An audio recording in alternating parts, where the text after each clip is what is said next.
So what's up mga guys, welcome back again to Richard Kabili Vlog. And for today's video, so tuturo ko sa inyo naman kung paano mag-cut ng gantong sidings para sa side mirror natin. So tinted na tinted siya, yan, kita naman ninyo. Dito last time ginawa natin to, meron din tayo dyan video sa windshield natin. Dito naman tayo sa side mirror, kabilaanan. Yan. So okay, ang ating gagawin first is set muna uli natin ito, ang ating pwesto, kung tama ba, para mapantay natin yung ating tingin sa side mirror, kaliwa at kanan. Yan. So dito, so maglalagay tayo dito ng hulmahan para makat natin. So bilog ang ating napagdesisyonan gawin, hindi yung triangle na pa ganon. So bilog.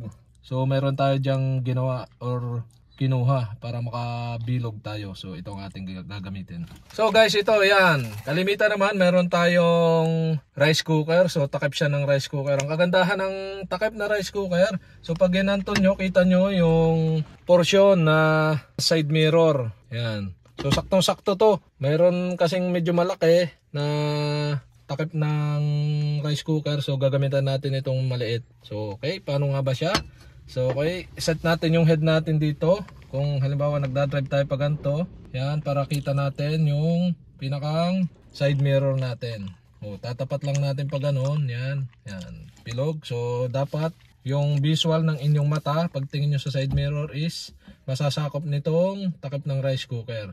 So pwede din naman kayo gumamit ng mga bilog, tapos bubutasan nyo lang sa gitna yung mga takip.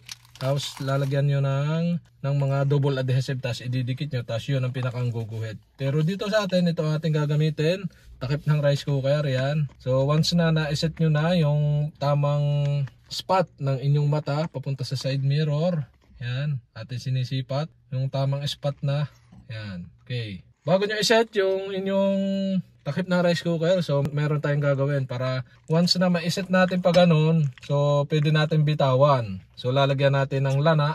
Paano nga ba? So atin muna siyang guhitan ng chalk. Ayan, bumili kayong chalk, mura lang naman to, piso lang yan. Yan, lagyan natin ng chalk para once na maigano natin dun sa tinted natin is babakat. Yan, lagyan natin ng chalk paikot. Yan guys, para pag gano natin nakabakat na. Yan. Set uli natin yung tamang spot ng ating mata kung saan direkta sa side mirror. Yan guys. Okay na. Nakaset na siya. So medyo igalaw natin paikot. Yan, para maiwan yung puti. Yan. Yan guys, may palatandaan naman yan. O, kita nyo may naiwan puti. Yan. Doon natin itatapat mamaya pagkabukas. So buksan na natin para makapag-cut tayo ng maganda. So guys, yan. Gamit ang ating matalim na cutter. Yan, ito yung lana, itatama lang uli natin para kahit hindi tayo nakaupo sa mismong upuan natin, so may tama natin yung cut. Yan. So yan ang ating ikakat sa driver side natin. Yan. So tamang-tama yan. O, pagka ganito ang inyong pupush nyo lang para hindi gumalaw, tapos gagamitan natin ng cutter paikot. Ikakat na natin. So make sure hindi gagalaw ito. So ito, ihawakan mo yan ha, baka gumalaw. Yan. So, okay guys, medyo tayo At na natin. Make sure lang na matalas ang inyong cutter. Yan, paikot. Make sure lang na hindi gagalaw ang takip ng rice cooker. Yan, paikot siya. Kagandahan nito, mayroong tuunan or may hawakan. Yan, may hawakan sa gitna yung rice cooker. Yan.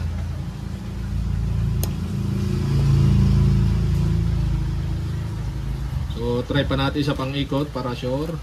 So hindi naman nagalaw yung rice cooker natin, yung takip. Yan. Okay, yan, naiwan na. So kita nyo na yung lana. At pwede na natin siyang tuklapin dahan-dahan. Okay guys, tuklapin na natin siya dahan-dahan. Kakat yan muna dito sa gitna para may para hahatiin natin yung part na tutuklapin. Yan. Tapos ating wiwilatin na yan. Para dalawang part. Yan. Muna sa kabila. Nandahan lang, baka madala yung pinakang ano niyan. Yan, wilatin na natin guys. So ganun nga lang kadali para makapagtanggal tayo ng yan, kita naman nyo itim na itim oh, yung laki ng diferensya oh. Kapag silip nyo dito, yan oh. Pag silip nyo dito, yan puting-puti dito, black na black. Yan. So dandan lang. Yan. Dito sa part, huwag nyong isasagad yung ano, yung pinakang ano na, pinakang cut para pag ikot dire-diretso ng wheel out oh. Dire-diretso ng tanggal. Yan, ito na. Malapit na. Yan. At natanggal na natin, na bilog ang ating yan. Dini kayo, kitang-kita oh. Yan, ito yun. Bilog na bilog guys. Diyan sa kabila, tingnan mo. Yan. So ayun guys, yan. Kita naman ninyo yan. Bilog na bilog. So dito naman tayo sa may kanan. Yan. So ganun ulit ang ating gagawin. So lalagyan ulit natin to ng chalk para kitang kita. So maganda takip ng rice cooker para kita yung pinakang ano niya. Yan. So once na nalagyan na yung chalk. Yan guys. So make sure ulit na tama ulit yung upuan natin. Sakto sa position natin. So i-adjust nyo kapag hindi kayo compatible sa pagmano. Siyempre kapag bago kayo pumesto ng isang upuan ng manubela, so tinatama nyo yung inyong position. Yan, tama na yung position natin oh.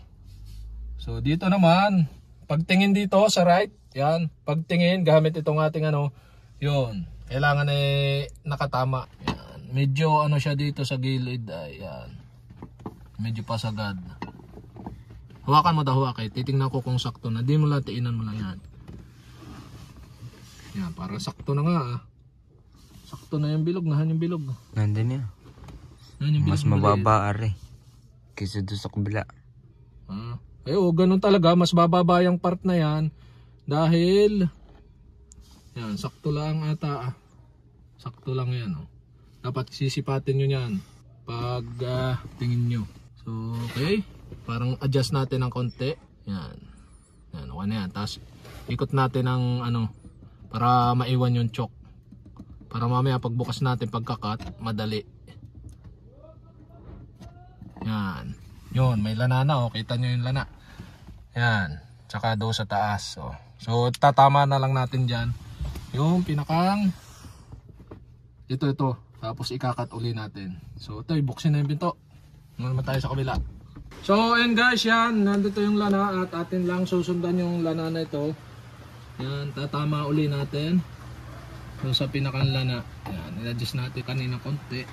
Yan. So, yun guys, medyo mababa dito sa part na to. Medyo sagad sa tabi. Dahil nga, nandun tayo sa kabila. Kaya naman, so ikat na natin to. Yan, gamit uli ang matalas na cutter. Yan, ikot lang natin.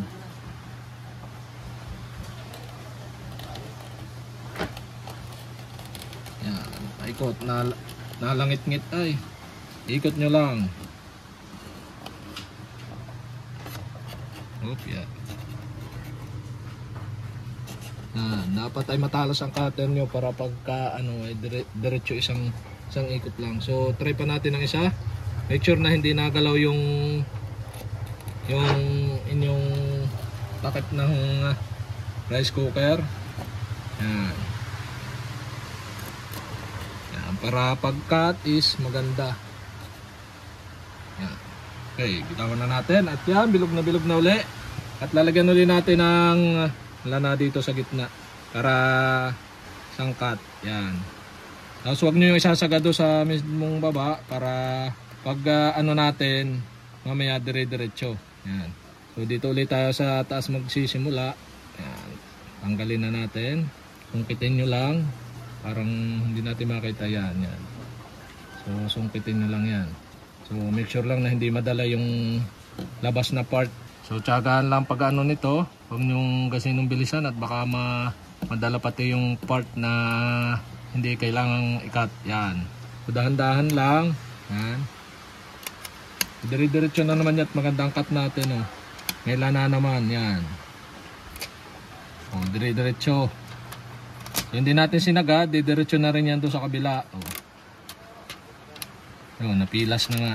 So yan ang kagandahan pag hinahati sa gitna. Yan. Nandahan lang. Yan. Malapit na tayong matapos. Yan. Bilog na bilog. Yan na nga guys, at natapos na tayo. Yan. So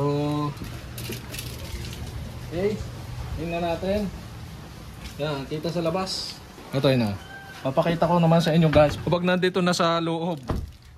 So yan guys, yan. Ito yung sa kabila. Oh. Yan, talaga namang dark na dark dito ay.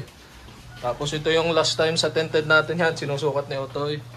Tapos yan, ito yung sa kabila. Oh. Medyo saga dito dahil nga malayo ang tingin doon sa kabila, kaya medyo saga dito. Sakto lang. Versus dito sa may kaliwa. Yan. Sting daw kung Oo. Kita no? Hindi rin. Yan, konti lang. Titingnan natin sa position sa loob. Yan guys, yan. Medyo nilapit ko sa mukha ko. Yan. So, kitang-kita. Pag lumingong ka, yung yan, sa may kaliwa, yan, kitang-kita. Ang side mirror kahit yung maliit. So bilog na yung ginawa ko, hindi na pa ganun. Dahil nga mas maganda tingnan pag bilog yan. Tapos do sa kanan, o yan. So yan, lapit ko sa mukha ko. Yan, saktong-sakto. Kitang-kita rin yung side mirror natin do sa may kanan. Saktong-sakto doon sa bilog. Yan guys.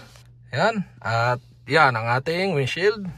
So nagawa na natin ang solusyon yung problema nating nahihirapan tayo sa gabi at madilim. So at lalo na kapag naulan. Kaya guys, sana nakatulong itong video na to. At sa mga hindi ko pa dyan subscriber, mag-subscribe lang kayo sa aking YouTube channel. I-click lang ang subscribe button at ang bell para updated kayo sa mga video tutorial like this. Okay? Salamat sa panonood and see you for my next vlog. Boom.